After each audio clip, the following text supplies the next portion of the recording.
हमें डराओगे तुम हैं?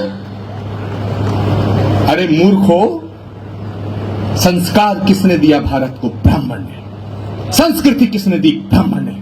शून्य किसने दिया? ब्राह्मण ने। दशमलव किसने दिया? ब्राह्मण ने। गणना किसने दी? ब्राह्मण ने। संस्कार किसने दिया? ब्राह्मण ने।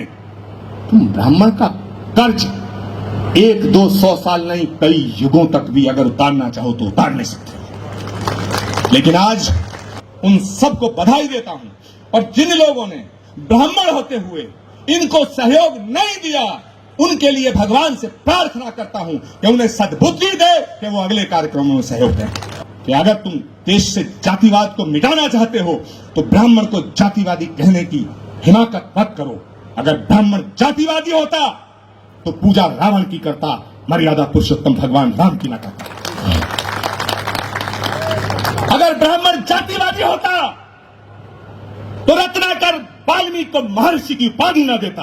अगर ब्राह्मण जातिवादी होता तो संत शिरोमणि की उपाधि रविदास जी को ना देता। अगर ब्राह्मण जातिवादी होता तो कबीर के दोहे ना गाता। कैसी बातें करते हैं वाहियात।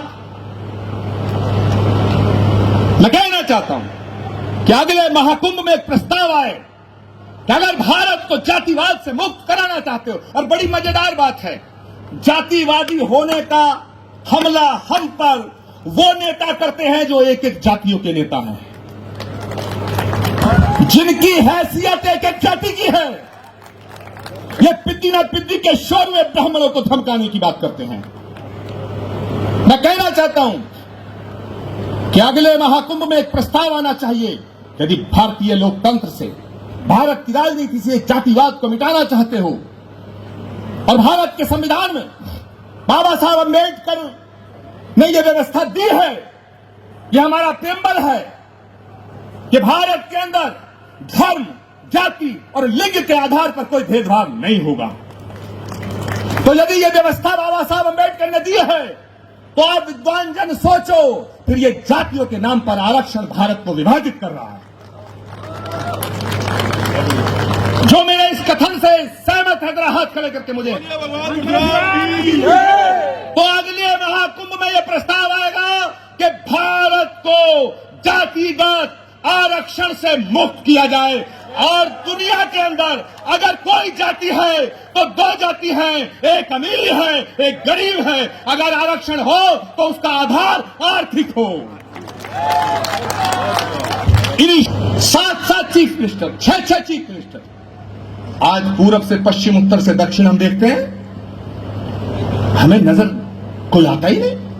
और इक्का दुक्का अगर कोई नजर आता तो वो कर्मकांड से ब्राह्मण नहीं लगता, व्यवहार से ब्राह्मण नहीं लगता, आचार विचार से ब्राह्मण नहीं लगता।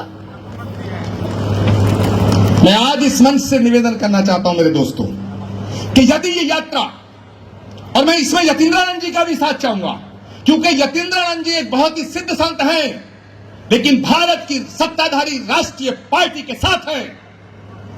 मैं कल की पीठाधीश्वर के रूप में सेवा में हूं, लेकिन मैं भारत की विपक्ष की पार्टी के साथ हूं, मगर ब्राह्मणों के हित में हमारे दोनों के बीच में कोई मतभेद नहीं है। आप फैसला करिए। मैंने तो कर लिया।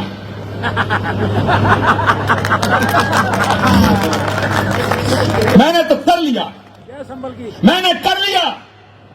और मैं बताना चाहता हूं कि जो हमारा हौसला है, हमारा जो जज्बा है, हमारा जो पराक्रम और पौरुष का इतिहास है, मैंने पहले भी कहा कि ब्राह्मण को समझाने की कोशिश करना, बहलाने की करना, फुसलाने की करना, बहकाने की करना, धमकाने की मत करना। मैं देश की तमाम हुकूमतों से कहना चाहता हूं, और वो जब मैं कह रहा हूं हुकूमतों से कहना चाहता हूं, तो उसमें वो हुकूमतें भी हैं जो हमारी पार्टी की हैं। मैं उन सब हुकूमतों से कहना चाहता हूं, वो हुकूमत भी है जो हम पे निशाना साधती है। मैं दोनों हुकूमतों से कहना चाहता हूं कि जज्बे शौक शहादत को क्या कीजिए,